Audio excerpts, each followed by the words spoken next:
Gorilla than the planet of the apes. I write a punchline and plant it on your face.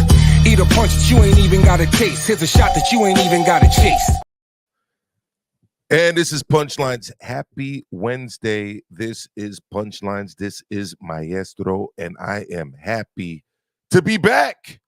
Finally, Maestro is back on another Wednesday. Look, I guess it's been a slow news week because a lot of people had to turn their attention to David Benavidez, one of the best fighters out there, not just at 168 pounds, but in the sport of boxing, in my opinion. And I felt it was very unfair what happened to David this week. I felt he was set up. I'm going to get into that. And we're going to talk about it here on Punchlines. We're going to talk about this. I'm going to get into a little talk about some of the haters of Tyson Fury and how they have gone absolutely loco when it comes to Fury and what's happening in preparations for this big fight in Saudi, in Riyadh on May the 18th. And of course, I'm going to touch upon the GWOAT, Clarissa Shields, and other topics in the sport of boxing. If you don't know, now you know. This is Punchlines. Hit the like button, hit the subscribe button. If you're new to the channel, do me those favors, and here we go. Due to some violent content, parental discretion is advised. I know you're gonna dig this. The Maestro. Fist hits the bag, 1, 2, and comes back. Single fist here. You hear that beat? Think outside the box, and VO excellent on top of them, clocking them, send them back to the corner for oxygen. Golden gloves, I know myself, I know the game, it's not a game, I know the ring, I want the belt. Finding the rhythm to hit them, split them, and touch them, and tip them, hit that six-pack with that quick jab. Uppercut the bro, making them fall down, break them all down, switch stands, tippy toe, in the hands, give them some more. And I'm Muhammad Ali, anomaly, a Mayweather, Pacquiao, prodigy, and miss the fist, this, just S2, hot to rock, think out the box, you know I got the rock, speed back. That would be a little round.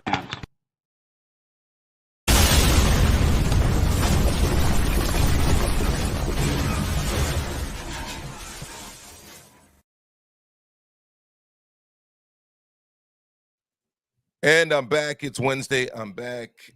Happy Wednesday, everybody. Thank you for joining me for another edition of Punchlines. Look, I got to be honest here. I am honest here on my channel. I think David Benavidez was done dirty this week. I think he was not semi set up. He was set up. Okay? He was set up to look bad on DAZN. Of course, people picked up on it, and it's being used yet again to demonstrate his flaws. Look, we're all human beings. We all have flaws. And even to dissuade and distract and point people away from what a lot of us, including my man Danny, who's already here in the chat, want to see, which is Canelo Benavidez. Okay? I've also said I'd like to see Benavidez Morel Jr. I'd love to see that fight. David Morel Jr. against David Benavidez. I'll always call for that fight. But of course, like many boxing fans, I want to see David Benavidez against Canelo. Saul Canelo Alvarez. Right? Does that mean that I'm not going to be watching May 4th? Of course not. I'm actually looking forward to Canelo against Munguia May 4th. It's a fight I'm looking forward to. And by the way, I think it's going to be a very exciting fight. However, come September, I've always had the hope that we get to see Canelo versus David Benavidez. Or somebody point to this and say, oh, Maestro, look at David Benavidez. Look at how unprofessional he is. He doesn't deserve a shot. Look at him drinking alcohol. How dare he? He doesn't deserve a shot. Well, you know, I mean, the way it seems, some people were reacting to this as if he had 2 bottles of tequila, 1 in each hand, was, you know, drinking them like a college frat boy on spring break. By the way, spring break is coming up. Salute to all the fellow teachers. We deserve it. All right. All the students as well that have been working hard. The ones that haven't been working hard, not so much. But the ones that have been working hard, you deserve your spring break. So you think he was like one tequila bottle here, one tequila bottle here, and like, kids drink tequila. Not what happened. Look, I'm going to play what happened. But look, there is no way that DAZN and Chris Mannix, I like Chris Mannix. I've seen Chris Mannix many times, nice guy. There is no way that they knew or did not know that this guy wasn't tipsy, that this guy hadn't had a few, probably one too many. I'd guess he'd had about 3 tequila cocktails, right? He's probably in the VIP section there at the Fontainebleau in Vegas. And, you know, a very attractive, you know, very scantily clad, very sexy looking cocktail waitress pulled up to his section and said, "Hey, Mr. Benavidez, hey, champ, would you like a cocktail?" And he probably said, yeah, I'll have a Paloma. No problem. I got you. 2 minutes later, she's back with a cocktail, right?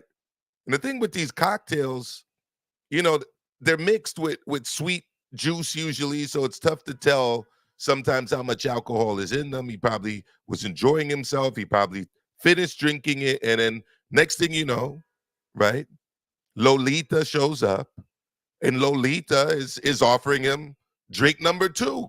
Mr. Benavidez, would you like another Paloma? How was that first one? Oh, you know, it was really good. I like that Paloma. How about Paloma number 2, Mr. Benavidez? And he's like, yeah, I'll go for another one. Make it just like you made the last one. It was perfect, right? Next thing you know, Lolita shows up.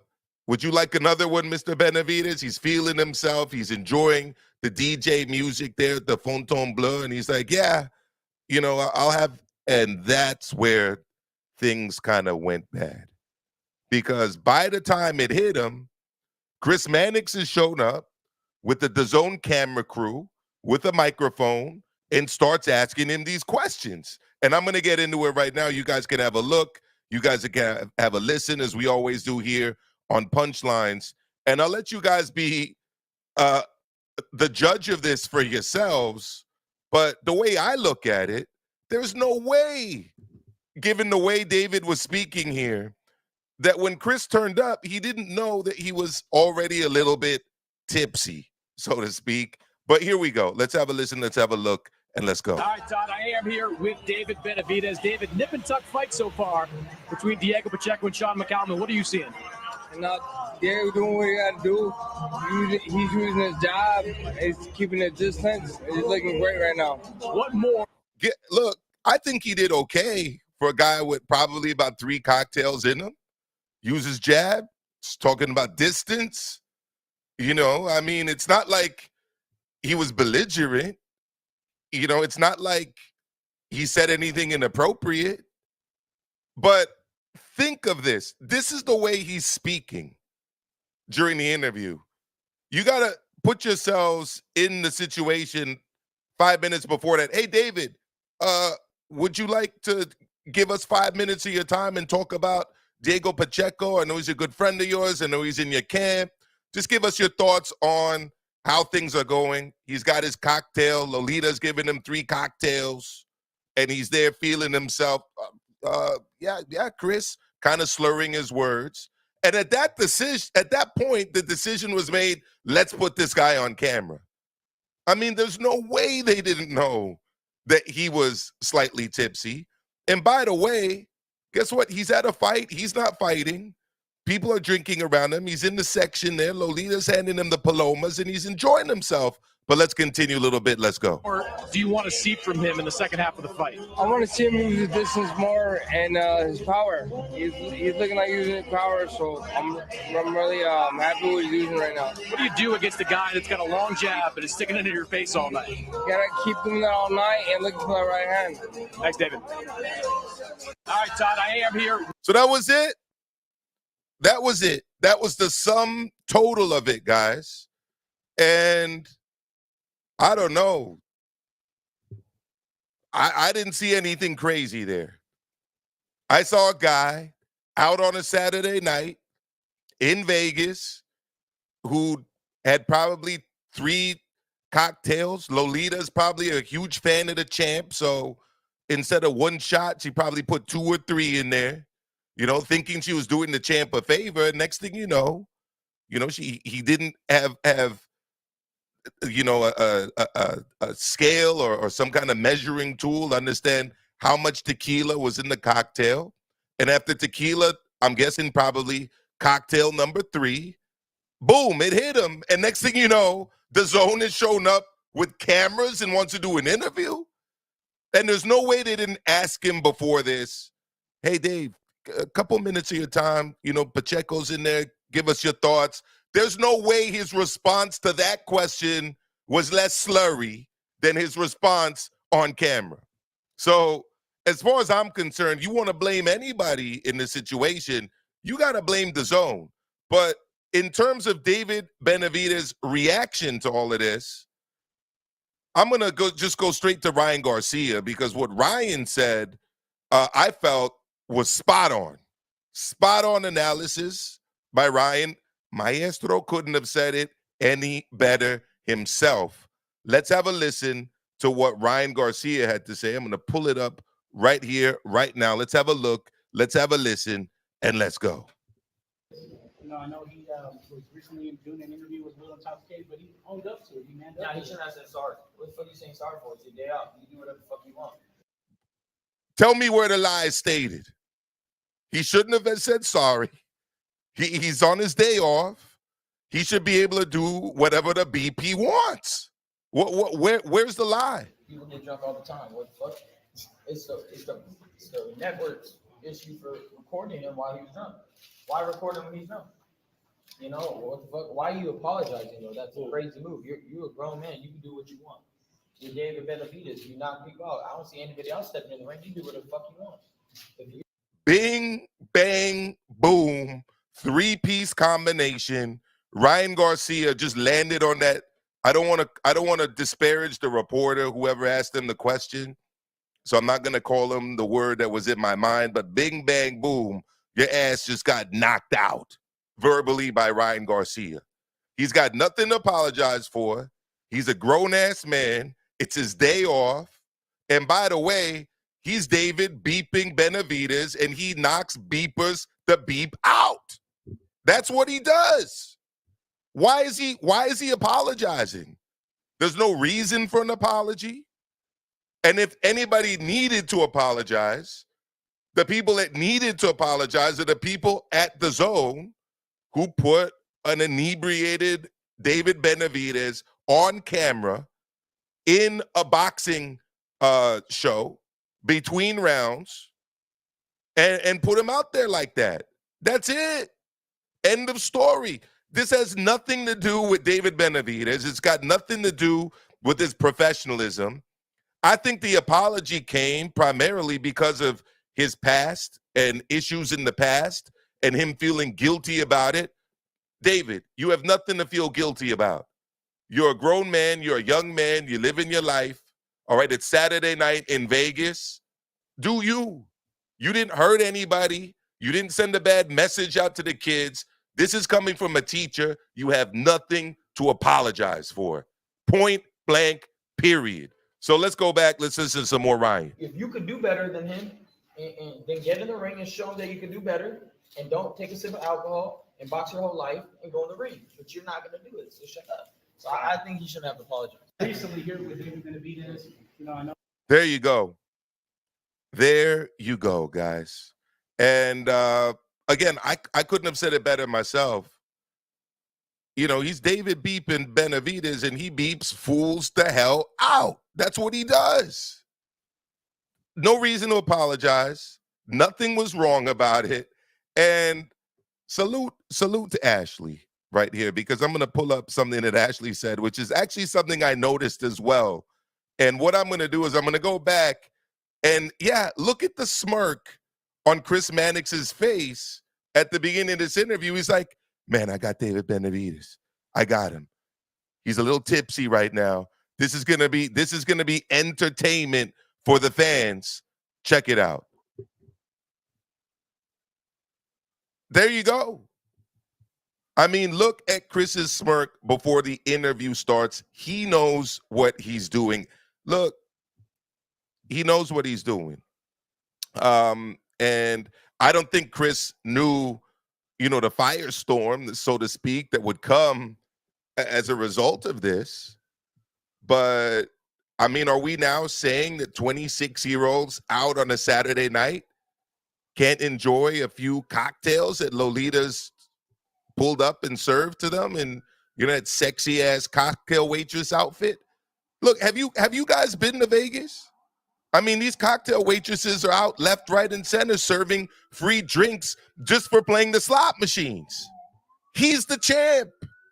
Of course he's going to get 5-star VIP service when he shows up to a fight.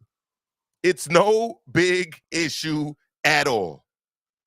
Not at all. And last person I want to say, because by the way, I'm doing this because I haven't seen anybody out here on YouTube defending David Benavidez. All I've seen is people making fun of David Benavidez, people questioning his professionalism, people questioning whether or not he should get a Canelo fight because of, quote unquote, how unprofessional he is.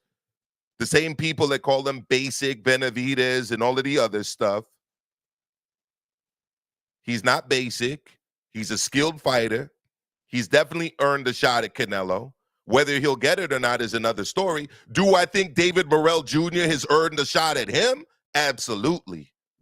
But I'm not out here discounting the level of which he operates at. And if he wants to have a few cocktails, that's his business. I mean, he's still like over 10 weeks out of the rumored fight card date in the summer. So, I mean, he's essentially just in the shaping up part. And last time I checked, there's plenty of people that go, I'm not out here being Mr. Alcohol, go out and drink alcohol. Alcohol's great. Everybody should do it. But let's not act as if people that work out don't drink, people that are athletes don't drink, and that this is somehow an indictment of David Benavidez. The only thing I think that he did bad in this whole situation was what Ryan said, and what I agree with, and what I thought very, very right away, I should say, was that he should not have apologized for this. There's no way he should have apologized for this at all. So the last thing I'm going to pull up, just because I thought it was funny, and also I think it's very interesting, kind of, so to speak, because of my man's background, but Hall of Famer, legend, the golden boy, multiple weight, multiple time world champion, and of course, Olympic gold medalist, Oscar de la Hoya. As my mom always taught me, it's not Hoya, it's Oya. You don't pronounce the H at the in Spanish, but at least when it's the first letter in the name. Here we go. It's Oscar. Let's have a listen. Let's go. All right, Jeff Zimmerman here with the golden boy, Oscar de la Hoya, in Dallas. Ryan. Well, Zimmerman didn't get my mom's memo about the Hoya part. It's Oya, not Hoya. But here we go. Garcia, Devin Haney. How you doing, Oscar? I'm good, brother. Good. Thank you. When did you get in? Just now. Just right now. Awesome. Before we get into the fight, man, you're friends with David Benavidez. You've been at the top of this game forever. You're still probably one of the faces of boxing. You know, he got interviewed on the DAZN the other night, a little drunk. What's your message to David as a friend and just the fighters out there that are building their career? Mr. De La Hoya, a grown-ass man who's in his late 20s and is a two-time world champion and currently holds an interim title, many, many weeks away from a potential fight, was seen in Vegas on a Saturday night drinking cocktails. What is your message to other fighters like David Benavidez that might drink cocktails when they're at fights in Vegas when they're not fighting? Are you kidding me? This is what you're asking Oscar. Oscar's response to this, brilliant. Let's have a look. Let's have a listen. Here we go. He had a couple beers. So what? He's human. Yeah. He's back in training. That's it. Yeah. No big deal. You had a couple beers. No big deal. He's human. He's going to go back to training. And that's it. That's it. Whoop. There's literally nothing else to say on this. Literally nothing else to say. So that's that. David Benavidez should not have apologized. He didn't do anything wrong. He's got nothing to apologize for. The only thing he did wrong actually was apologize.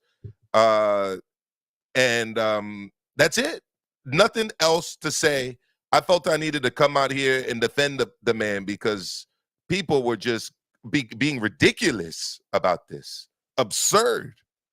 Absolutely ridiculous. So there you have it. Look, we're going to go to segment number 2 in a moment. Hit the like button, everybody. Enjoy the show. And if you are enjoying the show, hit the like button. And if you're not, hit the dislike button. It's up to you, but hit the like button if you're enjoying the show. If you're new to the channel, hit the subscribe button. And, of course, consider joining the membership. I put my shows on demand short while after they go live, and most of them anyways. But this is Punchlines. Here we go. Gorilla than the planet of the apes. I write a punchline and plant it on your face. Eat a punch that you ain't even got to taste. Here's a shot that you ain't even got to chase. All right, so look, YouTube's weird, all right? It's very weird because I have my YouTubes on autoplay. I actually watch more YouTube than I watch regular TV. So on my big screen TV in my front room, living room, in my apartment, YouTube's on all the time. And one of the reasons YouTube's on all the time is because of this autoplay feature, right? And oftentimes my wife will ask me, can she change the channel? And I'll say, yeah, of course. I'm not even watching this. Of course, it's polite, obviously, to ask to change the channel, but it's like YouTube just plays video after video after video.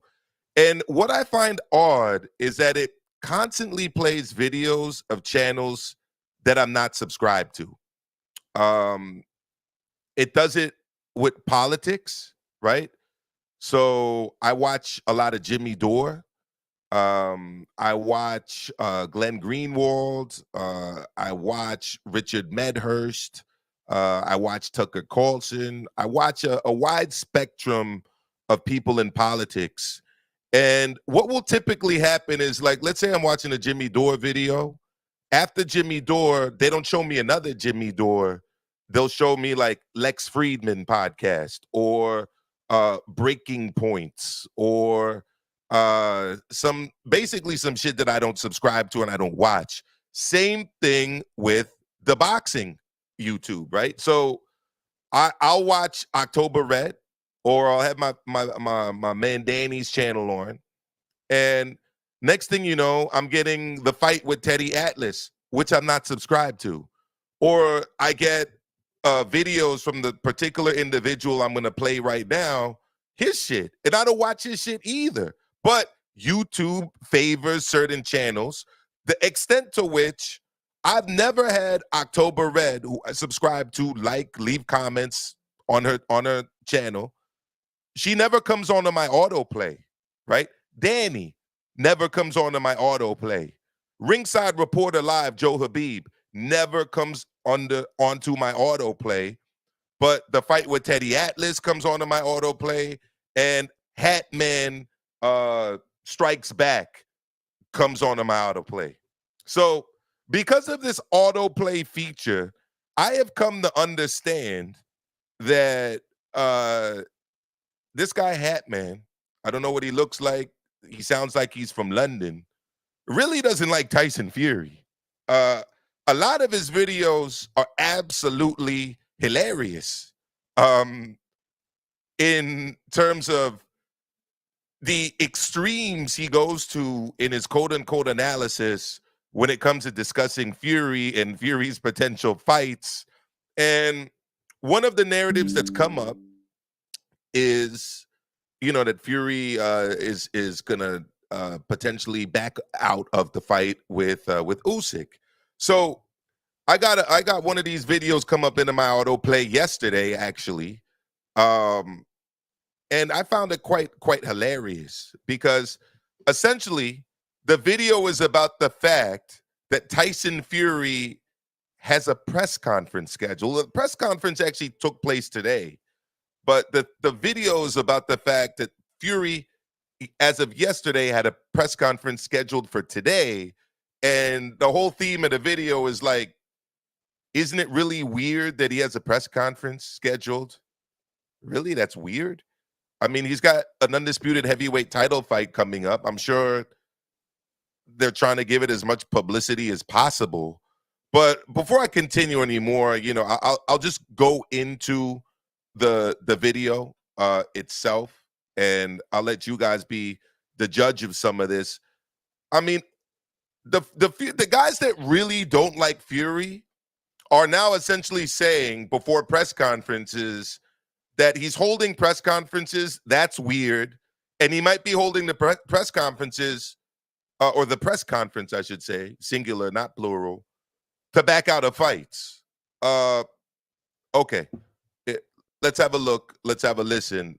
This is the video. I'm giving the dude credit. Hatman strikes back.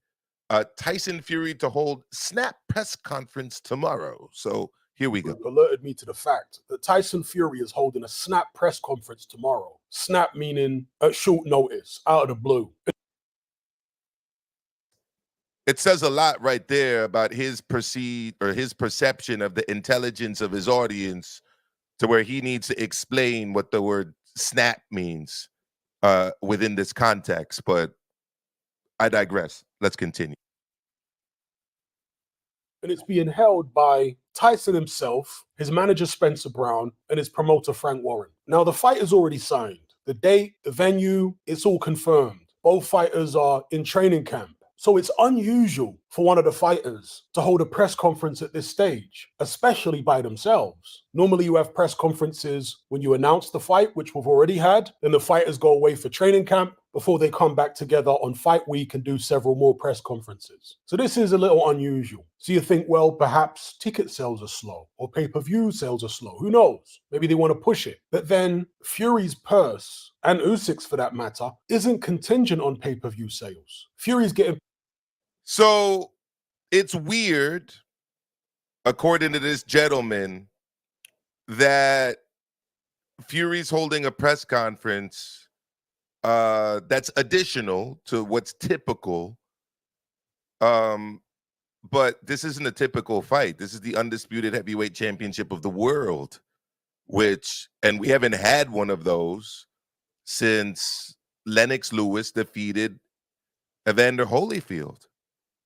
I don't think it's weird at all that a press conference was held during Fury's training camp, but let's continue. Paid a flat fee by the Saudis. As far as I'm aware, he doesn't get any extra money from pay-per-view sales. That's not how it works when you get paid a site fee. When you get paid a site fee, the organizers, in this case the Saudis, they pay you a flat fee and then they keep the money from pay-per-views and ticket sales. Or they sell the pay-per-view rights to a broadcaster. All right, we get it. You know so much about boxing and how it works and how pay-per-views happen and everything else. Let's continue a little bit further along in this. Training camps there, but it's not the most accessible place. In fact, I'm telling you now, most people in London, at least, have never even heard of the place. So this particular part is about the decision to hold a training camp, guess where Tyson Fury trains in Morecambe. How weird, right? It's that obscure. And if you're a member of the media who wants to go there, let's say you don't want to drive, maybe you don't have a car, or you're not sure whether you'll make it on time with traffic and what have you, you hop on a train from Manchester, you can't get a direct train to Morecambe. You got to change trains. Takes about 2 hours from Manchester. Okay, Morecambe's difficult to get to. It's far from London. So weird that they'd have a press conference there. We get it. A random throwaway press conference. But they actually have something very important to announce. And if they do have something very important to announce, if it was good news, again, I would imagine they would do the press conference in Manchester to capitalize on all the publicity from the good news. Doing it in Morecambe would make more sense if they're about to announce bad news, because Fury's not going to get any tough questions at a press conference in. And there we go. So the press conference, weird that it's taking place where Fury trains. Weird because where he trains is somewhat obscure, even though it's accessible by car and by train, but it's weird that they're having it there. And if they are having this press conference, it's likely going to be about bad news. Well, guess what? Spoiler alert, if you didn't see the press conference today, it was a regular press conference. Nothing irregular about it at all. I'm going to play a little clip up from the press conference so you guys can see a regular, typical press conference. On that last performance, if you see him in the gym, his punch power, everything's gone up. He looks out of this world. He really does. Fantastic shape. He's very. This is his manager, Spencer Brown. Was there anything amazing about the press conference? No. Was there any great news announced? No. Was there any bad news announced? No. It was a typical press conference. But here's the issue.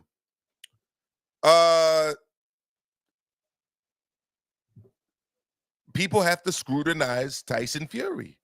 Much in the way that in my last segment, I was reviewing how people have been scrutinizing every little thing that David Benavidez does. Everything's a conspiracy. Everything is wrong. A guy's having a few cocktails when he's out at a fight in Vegas. How dare he? Right? A guy's holding a press conference in his hometown where he trains. Oh, that's weird. They're only doing that because they're going to announce bad news. Let me bring on Hamed. Hamed, what's good? What do you think about this? Let's go. Thank you for coming on. And I hope you enjoyed your Eid, and by the way, and that you had a great Ramadan before we continue. Go for it. Yeah, thanks. You know what? You know the funny thing is, thanks for having me on. I was actually going to jump on at first to ask you about Hamed because I don't really listen to too many channels. I actually like his channel. I wasn't at first that big on it, but like I said, I don't really have any emotional attachments to any fighters actively. I just watch the sport as an enjoyment. But if you're a Fury fan, or if you were a Mayweather fan back in the day, or even David Haye fan, he has been very critical of certain fighters.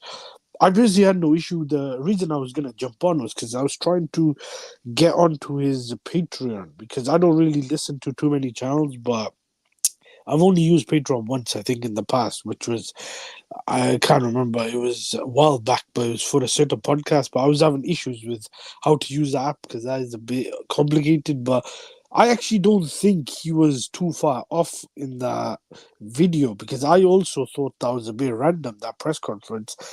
I think he went a bit over the top in certain aspects, like saying about the media and all that, because we didn't even know what the press conference was about. But being curious and all that, I don't think he was that far off, because I thought it was a bit random as well. And I thought I hope it's not another delay or another bad news coming from that camp. But like you said, it wasn't. So I had no problem with his video on that. I think in some videos he has gone a bit over the top, but I personally don't have an issue with his channel.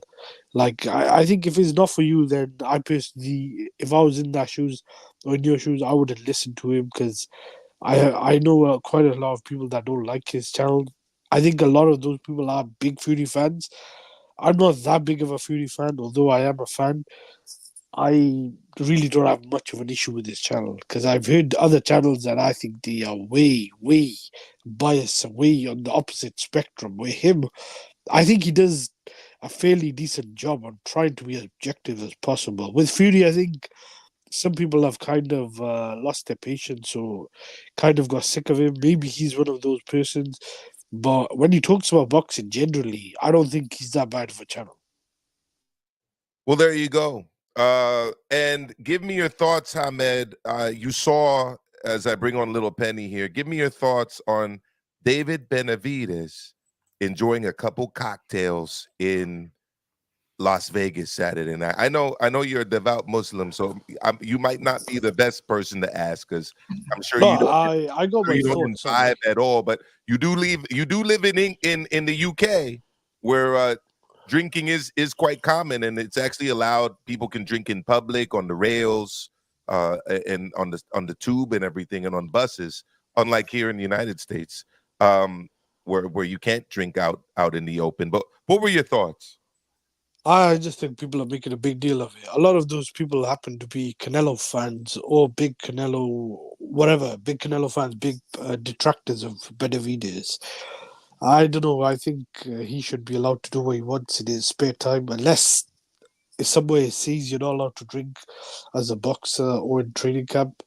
Because last I checked, even if you drink during training for a fight when you're in training camp, that doesn't come up as a positive test or anything like that. So it's not as if he's doing something illegal or taking a prohibited substance or something. He was just having a drink out, which I seriously don't understand. The only thing was the interview. I thought it was a bit like something that could have been avoided. I know he's not a DAZN or a Matchroom fighter, but like that interview, when they interviewed him, I was thinking he's drunk and 100%. he's really not offering any insight. Well, you said it good. He did well for if he was drunk, but you couldn't really get anything. Well, the other thing about the fight. The other thing is this. I mean, I just find it very hard to believe, Hamed, that if a Matchroom fighter, right, was sitting at a Matchroom card, clearly inebriated, enjoying himself, having a few cocktails, that they would interview him in that state. I don't know. Like I just don't think they would do. I just don't think they would do that. I really don't. I think it was a bit of a setup as well. To make definitely a setup. To make Benavidez look bad, and because the Canelo fight's not happening, maybe they want to give him a bit of a bad rep as well, because he's already, in the past, I think, twice been stripped of his belt.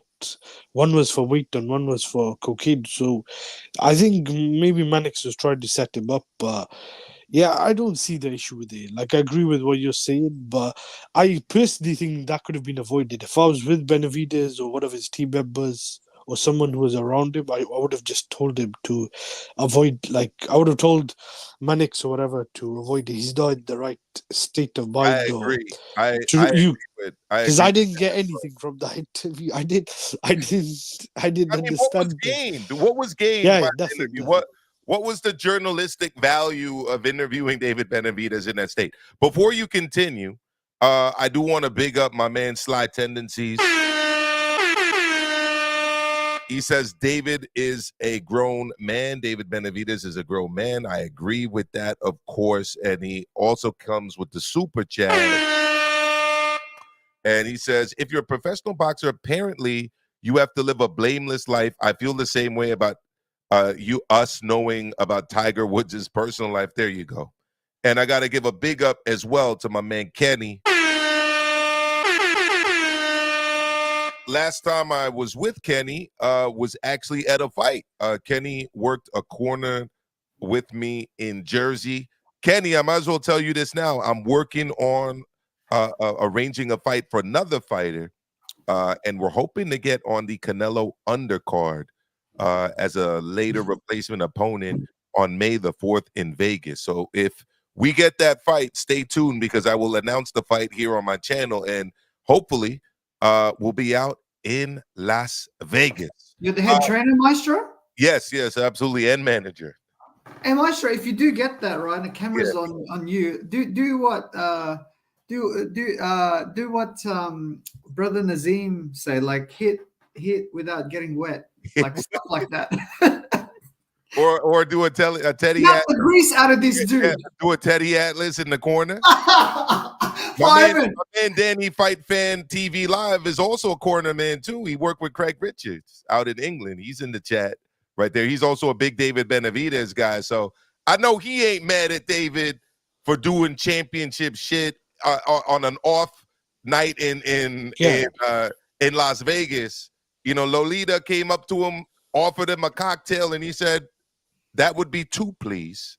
I'm enjoying my night here in Vegas, and I'm here supporting my guy Diego Pacheco." But maybe, I don't know, maybe you live the Puritan lifestyle, a little Penny. Maybe you frown upon drinking at fights, and especially if you're an active fighter. What are your thoughts? Go for it.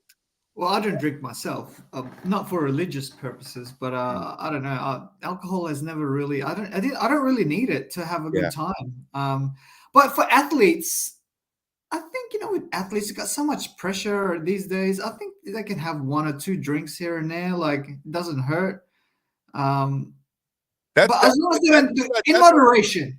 that's a good point. That's what I don't think a lot of people understand. And the hypocrisy I have with it is that a lot of the people who make these criticisms and kind of virtue signal about drinking probably drink themselves. I mean, it's one thing for someone who doesn't drink for health or religious or personal reasons, who has a problem with alcohol. You know, there are families out there who have faced challenges with alcohol. You know, alcoholics in their family, people dying early, people ruining their lives because of alcohol. Obviously, when it's consumed not in moderation. But if you're somebody who's, you know, Joe Six-Pack, drinking a six-pack or more on his sofa, watching boxing, talking shit about David Benavidez, having a couple cocktails, that's kind of when I have the big issue, number one. And number two, you brought up a very good point, and it's a point I was actually talking about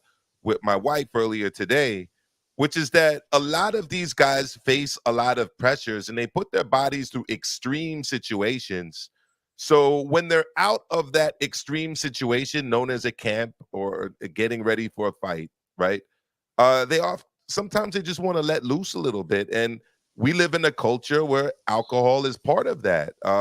So I Maestro, can I ask you a question?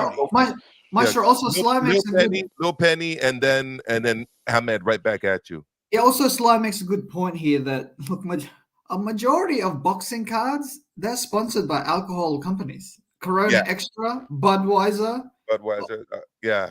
I don't know. Michelob Ultra. I mean, they have an arena named after Michelob Ultra where David Benavidez actually had his last fight. Also, you know, when you look, I don't drink alcohol that much. In fact, when I do drink, it takes like one or two, and I'm tipsy already because my body's not used to it. Yeah, it does make you a little aggressive. Like I start to like ask females that I usually wouldn't ask. So I think a lot of boxers, you know, they do, you know, they want to have a good time. That's another great point right there. David Benavidez probably doesn't drink very much, right? Especially he doesn't drink when he's training. Only Ricky Hatton did. Only Ricky Hatton probably. Yeah, but the point there is that his resistance level isn't the same as, you know, David Benavidez, the lawyer, who's after a long day at the office and in court is going out with his colleagues, you know, throwing back whiskeys and drinking beers 3 or 4 or 5 days a week.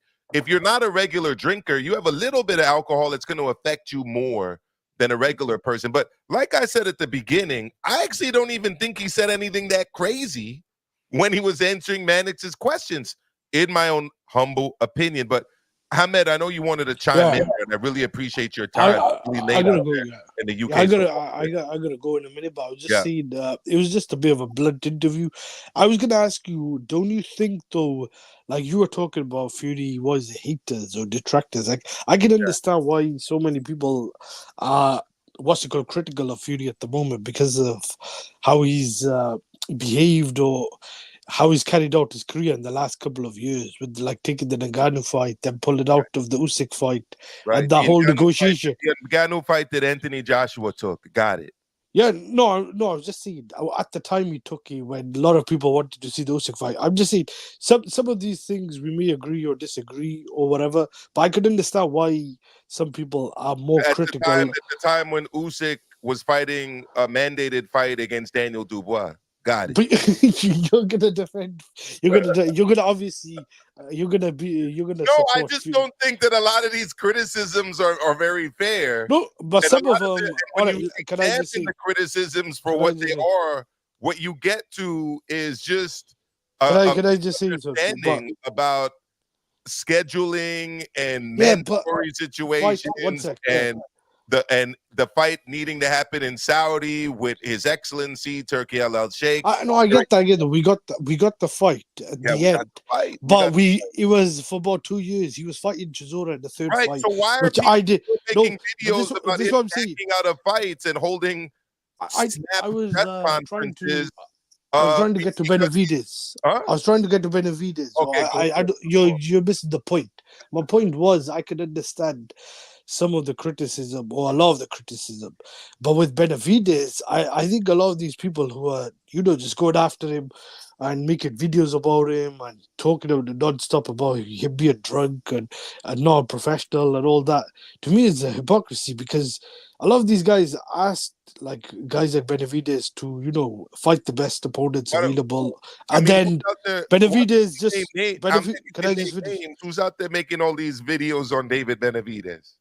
I've just seen a couple. I'm not going to do... I've just seen a couple from Pro Canelo channels. No, but I was just saying... No, I've just seen some stuff on Twitter as well. But I was just saying... Because Benavidez has been fighting guys like Andrade and, Caleb Plant. Where Fury's last two opponents were Ngannou and Chisora. And I got to be frank, I did not ask for either of those fights. And I don't care about what AJ is doing, because AJ and Fury are two different fighters. Fury's a champion, AJ is not even a champion. So I was just talking about that. I can understand some of the criticism, but Benavidez at the moment, he's doing everything what we want. We get it. AJ's not a champion, so it's totally okay. Benavidez shouldn't be getting criticized. AJ's fighting Jermaine Franklin and Robert. This is becoming about. I was talking about just Benavidez. We get it. But I was talking about Benavidez and Fury. I don't understand some of the criticism I think Benavidez gets. Like you said, he wasn't fighting.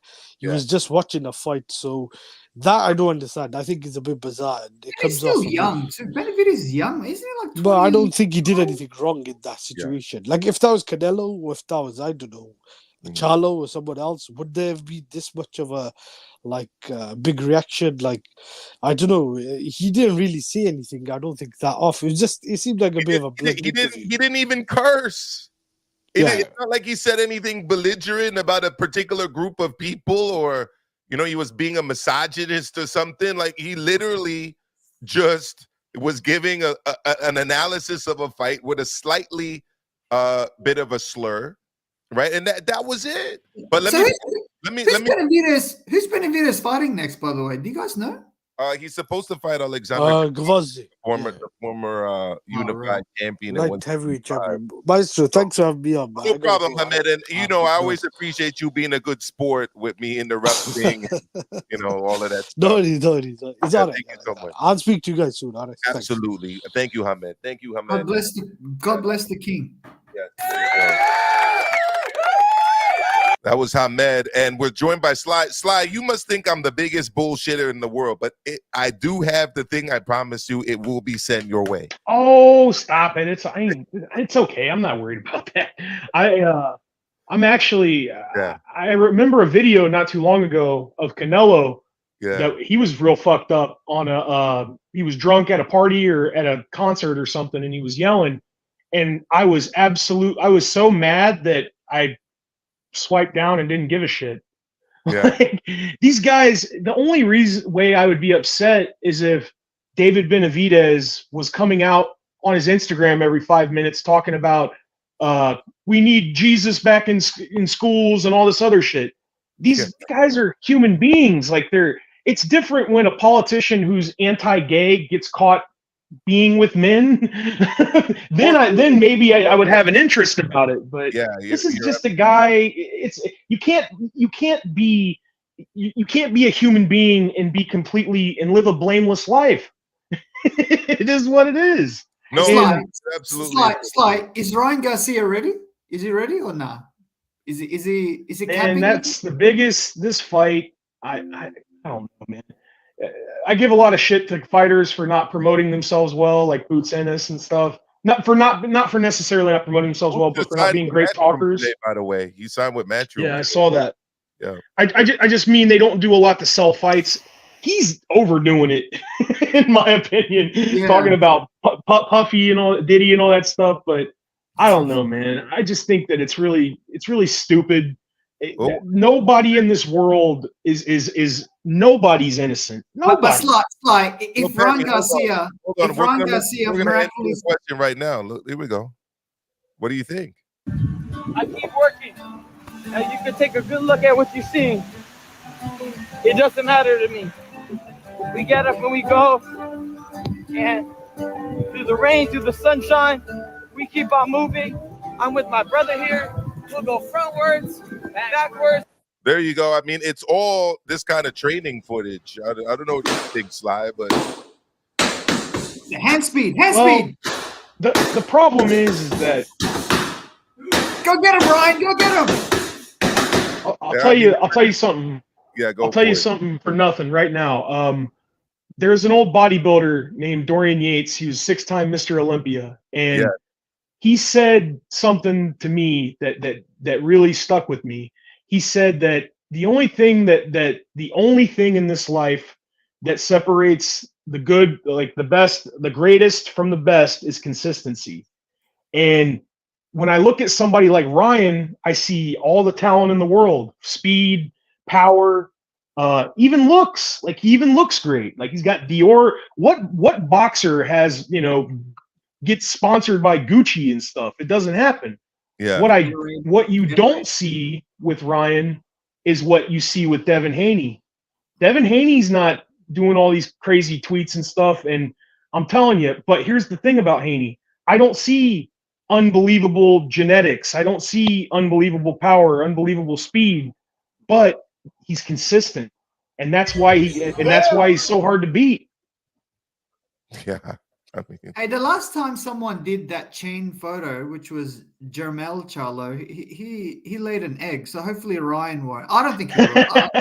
I think Ryan will come out blazing, to be honest. I don't think he'll last against Devin Haney.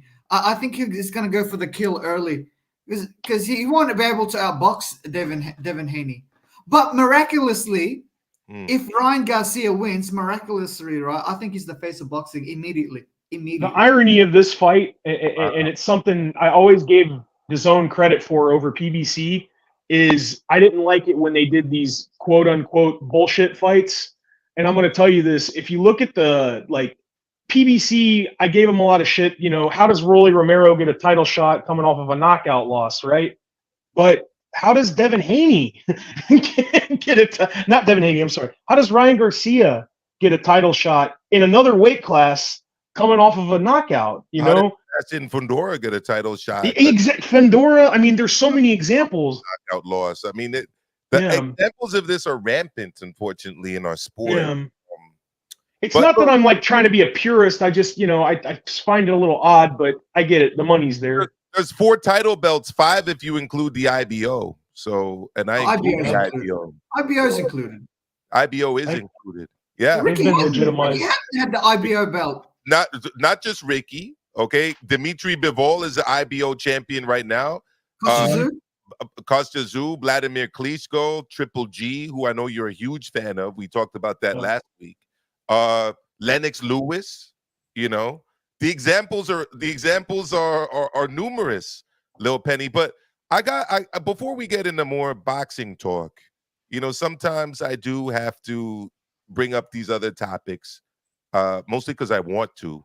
But I'll be honest, I'm in the minority in this because I actually, when it comes down to it, I actually like Clarissa Shields a lot more than I like Alicia Baumgardner. I don't know what you guys think about it, but I've always liked Clarissa more. I think she's more accomplished, and quite frankly, I also think she's more beautiful than Alicia. A lot of people base their admiration for Alicia based on her looks, but she dropped this today, and I'll let you guys be the judge. I'm gonna go to you first, Lil Penny. Have a look, have a listen, and let's go. Oh, let me play the ball. Come harder. Here we go. Bring it up real quick. Why does it keep going? Harder. You reap what you sow, nothing but a hater. Even on your best day, you couldn't hurt me. What I look like cutting 30 for a bitch that dropped dirty, nigga. Yeah, whoa. Tryna come for me, at least you come harder. You reap what you sow, nothing but a Baumgardner. Hater. Even on your best day, you couldn't hurt me. What I look like cutting 30 for a bitch that dropped dirty, nigga. Yeah, whoa. There, whoa. Yeah, whoa. Come on, Lil Penny. She sounds like Clarissa Shields. Some love. She's got more swag than Alicia too. On top of it. Yep. Yeah, she sounds like the Brat there. I don't know if you guys know the Brat. I remember the Brat. Or remember Shauna? I remember Shauna. Right? I don't know. Foxy, all them. Like the Midwest kind of twang and swag. I know Sly Tendencies, you out there in the Midwest, so I know you like it too. Yeah, man. And it's a little bit of a battle between two Midwesterners,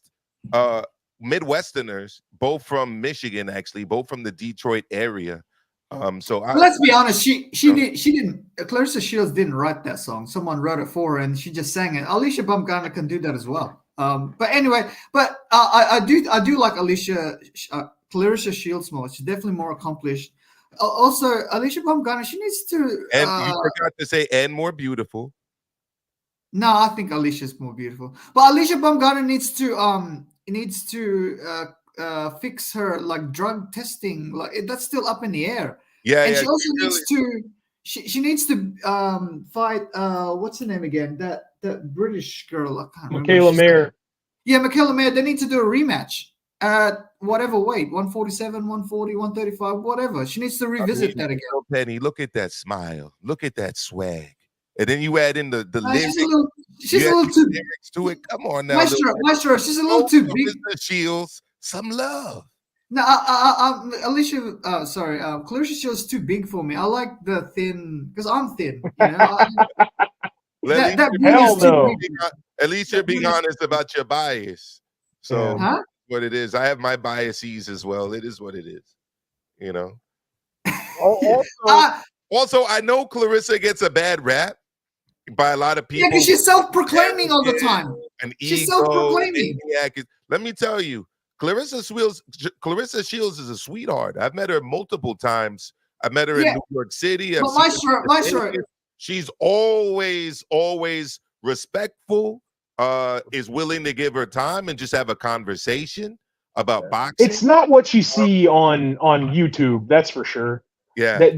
And I'm not trying to look. I got my beefs with her. I didn't like the whole I could beat up Triple G. I thought that was stupid. You know, saying that she could knock out Keith Thurman and then she gets knocked out by a guy with an MMA record.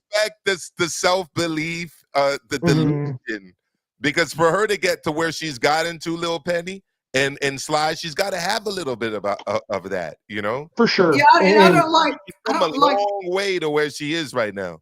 I don't like what I don't like about Baumgardner, and I've never liked about her, is you can tell when somebody look, you don't have to like Clarissa, but when she says what she's saying, she believes it at least. With Baumgardner, it's not just your best win is a in my opinion should have been one for the mayor, but that's the win that you're predicating all this greatness on, and then you want, I'm not going to give her a rematch. Gee, I wonder why. But beside that, I don't like the fact too that she's a bully. When you look at the way she does these fights and these press conferences, when she's next to the girls, she's telling them they're ugly. Like she said, Michaela Mayer, they had just did an on-screen interview where they were nice. As soon as the cameras went off, which it was still recording and they didn't know, she was telling Michaela she looked like a horse and all this shit. And I was like, what's this chick's problem? Plus, and Alicia Baumgardner right now, right? Yeah, I'm talking about Alicia Baumgardner. And let me tell you something I do know a lot about. Yeah. What she tested positive for, you cannot accidentally take.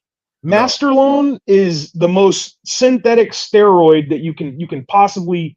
There's actually a video too that shows her progress on it. You don't put on that those kinds of veins and muscles in a matter of a year or two. And the fact that she's ran and hid from it. What I love the most though about what you're bringing up with all this at the DAZN thing, when Clarissa got in her face after she talked all this shit, wait till I see you. She turned around and didn't even face her because she didn't have the courage to look at her after she got, what happened? She's the bully when she's in her weight class, but when she saw Clarissa, it was different. It was different energy. Oh shit, she's looking up at her. She's used to the one to be looking down. Huge weight difference though, Sly.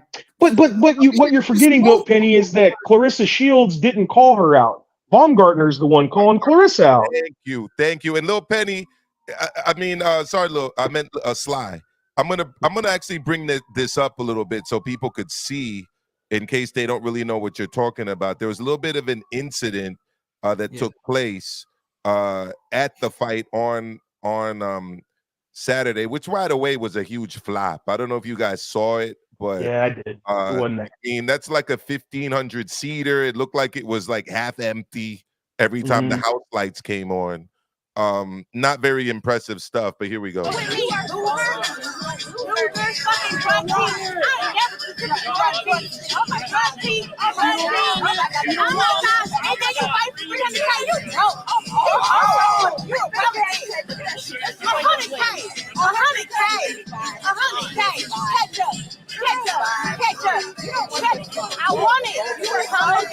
So look, I think the energy there speaks for itself. Yeah. And it was like a minute of that, of her turning away, like not talking. Plus, she did a thing on X where they had people calling in and talking to her.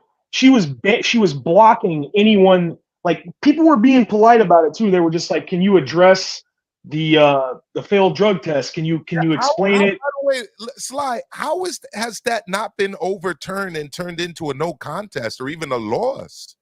I mean, what are they WBC doing over there in Michigan? Like, Dornálaíocht should not have a loss on her record from that fight. No, she shouldn't. And not only should she not, what I've heard is that the WBC, the thing that pisses me off so much, look, man, you just got to be real about it.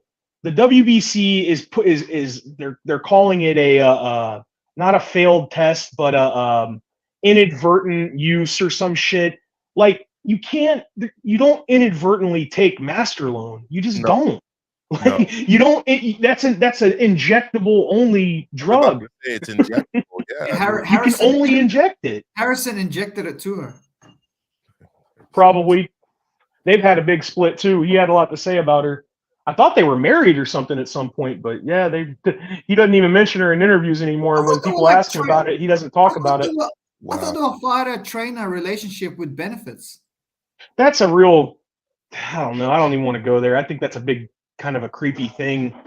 There's a lot of I don't want to say grooming, but I agree with you on that one too. Yeah, just Google Rose Namajunas, Pat Barry, and you'll and it happens way more often than you think. Aspen Lab, I can go down the list. They start training these girls when they're like 14, and the day they turn 18 and they're legal, they get married. Gee, I wonder what. But if you saw that when they had a one-on-one, you could see the big height and weight difference. Again, I don't disagree with that. We agree with you on that, but Clarissa didn't call her out. No, exactly. Out. Penny. She went online to all these different outlets. Ellie Seckback and said she's ducking me. She don't want to fight me. She's a coward. And this is what she would say when people would ask her about the steroid problem. I don't want to talk about that. I want to talk about why Clarissa Shields don't want to fight me. So it's not like this came out of nothing. This is her. To be honest with you, it looks like she's trying to get some money because she probably lost a lot of money on lawyers and shit after she popped dirty. That's a fact. So look, we've got a few fights, and I'm going to ask you about one, and then we're going to break out of here. Wednesday, Pro Box TV, Angelo Leo versus Eduardo Baez. Saturday for the UK people, and it's going to be on DAZN for us here in America. We've got Jordan Gill versus Zelfa Barrett. That's a local dust-up. And then straight out of the great state of Ohio. Let's go. Jared Big Baby Anderson versus Riyad Mary, who I believe is Belgian. Look, I'm excited to see Big Baby, the real Big Baby, back in action. He's going to be fighting in Corpus Christi, Texas, not that far from South Padre Island, the spring break destination. He's back. I've always been excited about Jared Anderson. I like Jared Anderson. I like the way Jared Anderson fights. Lil Penny, talk to me about Jared Anderson. Go for it. Oh, Jared Anderson, man, damn. Yeah, that guy needs to take some risks. Risk as in like what Boots Ennis didn't do. Because if he doesn't, he'll end up like Boots Ennis, just fighting nobodies for like next 5 years. So you don't think the Charles Martin fight was appropriate for his level right now? On short notice too. Short notice. He needs to like see some of these boxers think that they're already the A side and they're already like sometimes you need to take a risk. Like for example, like AJ took when he fought Jermaine Franklin. No, it's like I remember when I remember that one. For example, like AJ took when he took on Robert Helenius on less than a week's notice. No, that's not what I'm saying. Like no. Fury Chisora 3. Fury Chisora 3. No, that's not what I'm referring to because AJ at that time was already established. I mean, if you want to establish yourself, sometimes, like for example, when Keith Thurman wanted to fight Boots Ennis, Keith Thurman wanted the lion's share of the purse. Yeah. And at that time, I was saying to Boots Ennis, not telling him, but I was just saying, take that fight, take the less money because you're gonna beat him anyway, your stock will rise, and then you become the A side in your next fight. But Boots Ennis, he wanted like a 50-50 or something. Dude, you can't.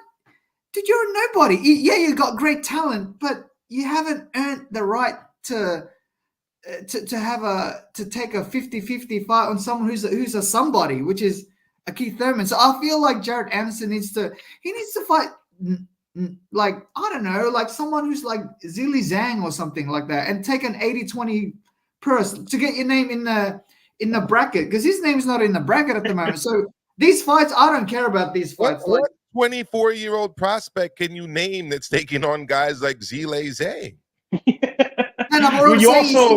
The big thing you're missing, and I'm not trying to. Yeah. Well, let me help him out. He's taking on a guy who's 32-2 with 26 KOs, who, by the way, is coming off a win over Tony Yoka. That's not a good opponent. I don't. You know. have to. Penny. Here's the problem. Penny, name the top 3 heavyweights at top rank. Tyson Fury, Jared Anderson, Jogba, and that Vianello guy. Well, okay, Jogba then. What I mean is, what I'm trying to say is that F.A. Jogba lost. F.A. Jogba did what you said he should. He took a chance against Frank Sanchez, and he lost, and he got put to the back of the line. Top rank, what they're trying to do with Jared, they're trying to build his profile as big as they can and build him up. I know that it looks like he's not fighting all the biggest guys right now, but the problem is that the top half of the heavyweight division right now, they're all fighting. They're either in Matchroom or they're tied up in rematch clauses. I think what they're Queensberry, to be honest. Yeah, most of them are Queensberry. And I think what they're trying to do with Jared is that they're trying to build his profile to the point where he can get a big enough fight. I think he's good enough. It's just that, when you're with top rank, Teofimo had to start from the bottom at top rank before he got the Richard Comey fight. And a lot of these guys, I mean, Fury's in a 2-fight thing with Usyk. Wilder's supposed to be fighting against Zhang. Joseph Parker's trying to fight against I can't remember his name, Dillian White. All the top guys right now that generate the kind of money that Jared's looking for, they're not really doing it. So they're going to build his profile on free TV. I don't think fight him, to be honest. I don't either. I don't even understand that call out. You're coming off of a win, and you're. Yeah, that's a good one there. Hrgovic, Jared Anderson. Well, Hrgovic is fighting against Daniel Dubois for the IBF after it goes vacant. Yeah, that's locked. I heard that from Ronnie Shields personally. He said that once the Fury fight happens, they're going to strip the IBF, and Hrgovic is the IBF mandatory, and he's going to fight against Daniel Dubois. And Parker is probably going to fight Joshua in a rematch for the interim WBO. Guys, the reason why I say that is 4 years ago, I said to Jared, I said that Boots Ennis, if he doesn't take risks, he'll end up like Demetrius Andrade, right? So that was around 2019, 2020. Fast forward 2024, he's still in the same position as he was in 2019 and 2020. I'm not trying to defend Jared Anderson. I'm just saying that there's nuance with it. It's hard to get PBC guys to fight against anybody in other divisions. And Queensberry, all their guys are tied up in the top 10 right now. So I think that Bob Arum is just going to build him. This is probably the fight. If he wins this fight big, he's probably going to he's going to be in some kind of his next fight will probably be for an eliminator of some kind. I would like to see him maybe against a Fabio Wardley. That would be good. That's a good fight. Carbayal would be a good fight. There's a lot of another guy that Top Rank got screwed on that they built up from nothing was Arslanbek Makhmudov, and look what happened when he fought Carbayal. They lost millions of dollars. Him they had to take a risk on because he's 10 years older than Jerry. Yeah, that's true. So they had to kind of like roll the dice on him a little bit. Let me go to Big Brian. Big Brian, long time no see. How you been, brother? Been all right, man. Maestro, how you been, man? Can't complain. Historian. What's up, Sly? What's up, little Penny? Man. What's up with it? Well, I know you're a connoisseur of the heavyweight division, so I'm guessing that's why you clicked in. Give us your thoughts. Well, I'm gonna touch on that, but I will say this though about the Benavidez thing. I think that Kapowicz, all right, he need to get rid of that motherfucker, man, because he's making him look bad. The promoter, yeah. He's been making a lot of contradictory statements. But the biggest one being the one about the fight with Morrell Jr. Oh, really? Yeah. It was a while ago where there was like inconsistencies between what he was saying. He said that the fight with Morrell Jr. was signed last year, and then David turned around and said, "I never heard anything about this." That actually happened. Oh, yeah. They got the same manager too. Yeah. Wow. By the way, am I the only one that thinks that Canelo will fight Benavidez in September of this year? No, I think he'll fight him this year too. Yeah. All right. If he got to fight him this year. Look, it doesn't matter September all the way to December. It got to be this year though. Yeah, I agree. Well, if he doesn't, then we're gonna say Canelo is ducking him. Hey, if we escape 2025 if we go into 2025 and Canelo didn't fight him, that's a duck by far. Yeah. So let me because ask. There are rumors that Canelo might fight Berlanga in September. I think, what? Nah, man. Yeah, I don't want to see that. But you're a red-blooded, red-blooded male over there, much like me, much like Lil Penny. Yeah. So I gotta get your opinion on this. Are we going Clarissa or are we going Alicia Baumgardner? Huh? Talk to me, Brian. Or maybe you need to hear a little bit of this. You reap what you sow, nothing but a hater. Even on your best day, you couldn't hurt me. What I look like cutting 30 for a bitch that dropped dirty, nigga. Yeah, whoa. Trying to come for me, at least you come. Go for it, Brian. Talk to me. You know what? Both of those chicks are obnoxious, but I'm gonna be honest, man. Alicia Baumgardner, she looked great. Clarissa Shields, her mouth, is even worse than Alicia Baumgardner. And I can't. You know what? I hope Alicia can knock her out, but Clarissa can box. All right, but at the end of the day, box. That's a fact. Clarissa can box. I'm not gonna lie. Even though she's an Olympic gold medalist, multiple time undisputed in multiple weight classes. Hey, punk bitch and all that, but she's a great boxer. She's a great women's boxer. I gotta give it to her. If it would have been any other female, I would. Brian, it's on the tip of your tongue. Just say it, man. You like Clarissa. There's nothing wrong with it. I don't like this. Man. All right, her mouth. There's nothing wrong with saying that you're a fan of Clarissa Shields. That's it. But Maestro, Maestro, can we get a look at Alicia Baumgardner? Like, is this one-sided? Can you go to her Instagram account and put? Hold up. Give me a second. Clarissa didn't have the type of mouth that she had. Talk, I respect her for trying to go into the MMA field. She could be relative. That's another aspect. She's relatively. I mean, honestly, me not liking her because of her fucking mouth, I still respect that. I think she can have relative success. She's with John Winkle, whatever, was it Jackson Wink? So she got the money to get the right training to do something with that. TBH, is that her Bentley, you think? Is that hers or is it rented, do you think? I think a lot. I think it's rented. Yeah. Definitely rented. All right, little Penny, here you go. I don't want to be one-sided, Don't pick some bad pictures. I don't want to be accused of being one-sided. So there you pick some bad. Look how pretty she is, man. Baumgardner on full display. All right, I got to. She looks a bit like Aaliyah there with the eyes. You said Baumgardner. She's pretty. She's prettier than Clarissa. Yeah, she's cute. I mean, she's cute. She looked good, and she looked good. It's just when you start talking about the male species like she did last year.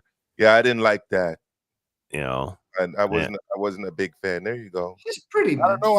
I think I like Clarissa more, man. I'm just being honest.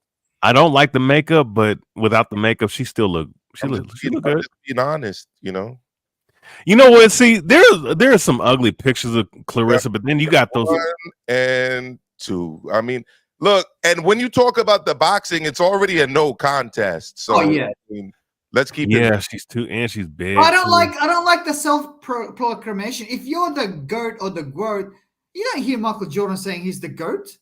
Oh, you never heard him say that. He just put you it let on the court. fans say that, not yourself. Like, Yeah, if you're but Ali did say he was the GOAT. LeBron is the GOAT, and LeBron said he's better than Jordan all the time. So, LeBron's top 10. He ain't the greatest though. Yeah, I would say even he's top 5, LeBron, but he's not because he's playing in a very weak era. He's right. Let me get this straight. Okay, according to Lil Penny, Triple G is a top 5 middleweight. No, I never said that. I said top 10. Top 10. Top 10, but LeBron is in the top 5.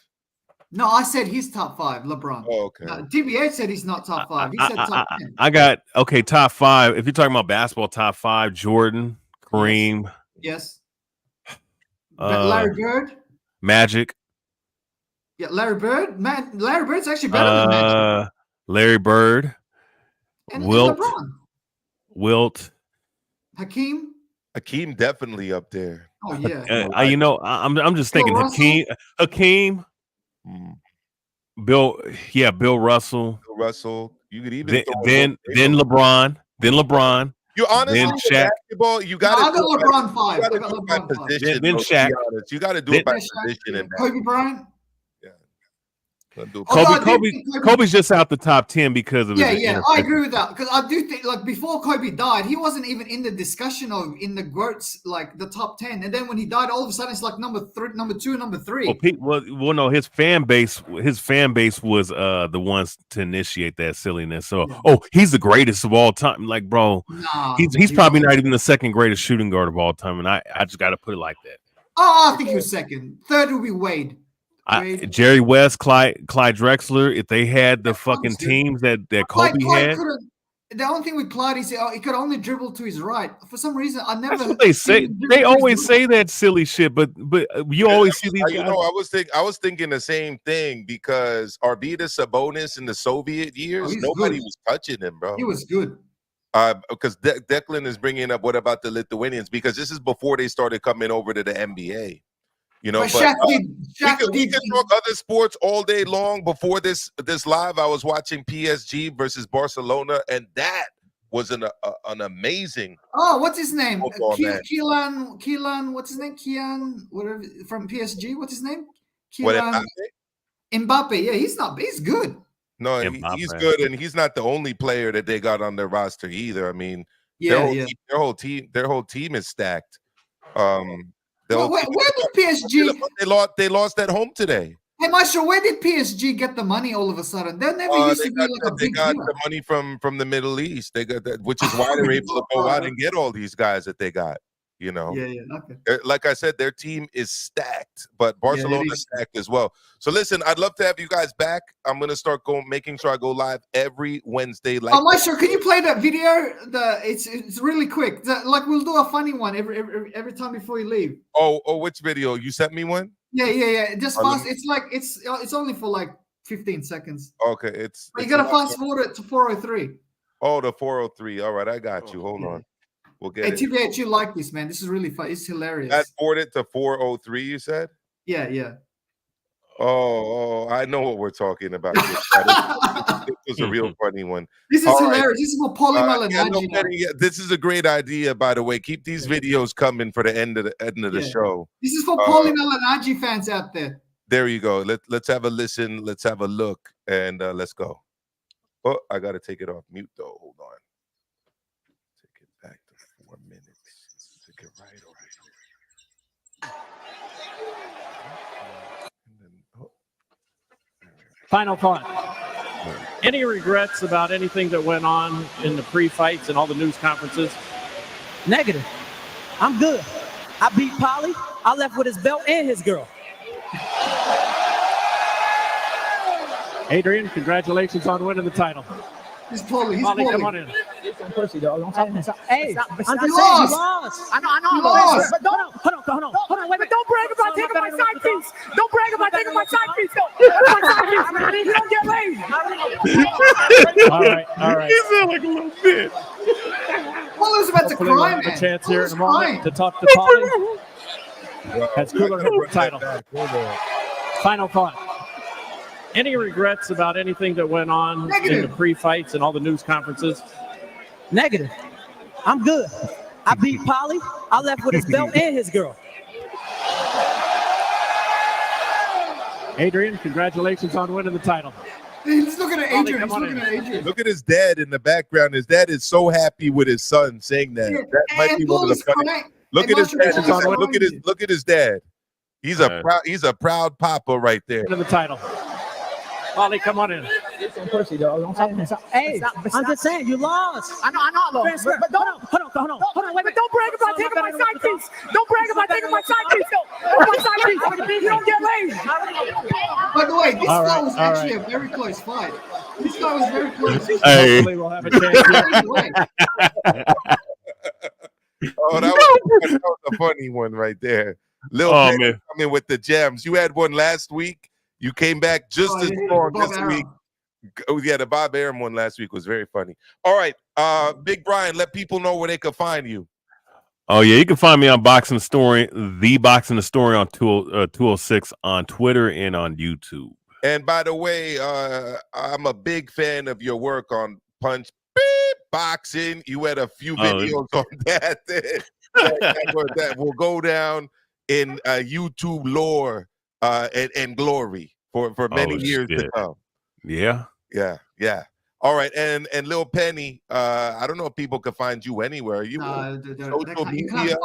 you can't find me, man. But anyway, I'm just looking forward to the Devin Haney, Ryan Garcia. Right. I'll be at that fight. Are you? Oh, cool.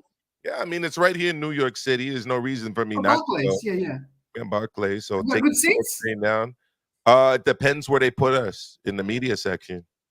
Sometimes we're floor. Sometimes we're up, way up. Are you gonna be at the Haney and Garcia fight? Yeah, definitely. You probably got the lower seats because they done brought the prices down on the tickets. I'm sure they did. Karma Serene told me that they were charging 15 times the price for the same seat that she had when she was at the Barclays for Wilder versus Helenius. 15 times. That's what they initially.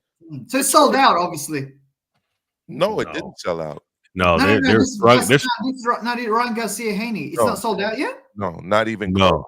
Not even. No, they're struggling right now. Yeah, I heard from one of the biggest ticket brokers in the game that they're really struggling with the tickets. So we'll see. I think it'll be sold out like up fight night. I think. Yeah.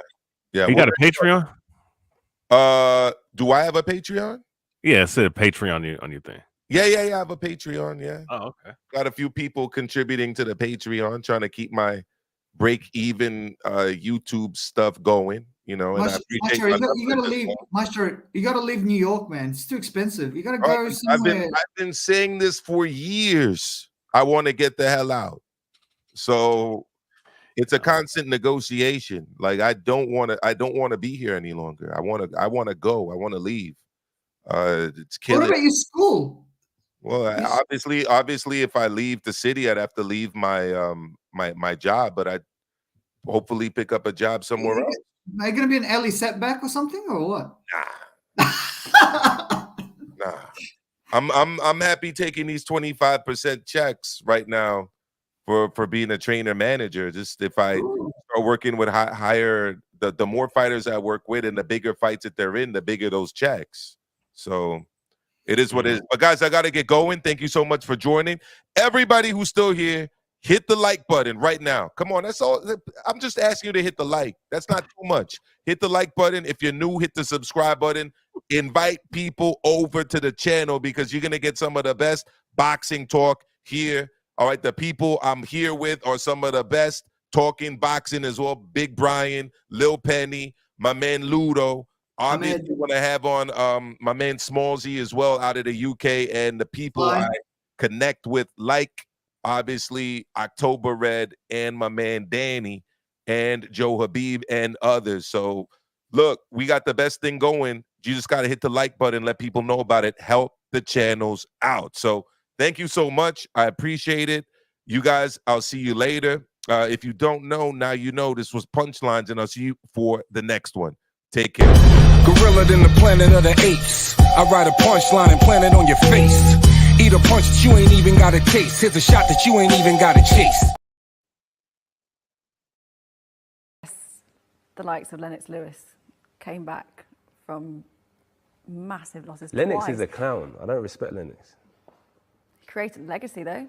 So am I. That's what I was about to say. Is this all part of the legacy? Are you It's aware of how big the legacy nothing compared is? to what Lennox is doing. Nothing. Me and Lennox aren't the same. My legacy is to sit back and enjoy the younger generation coming up and not to really be involved. Just appreciate what it takes to get there. Lennox isn't like that. Me and Lennox are cut from a different cloth.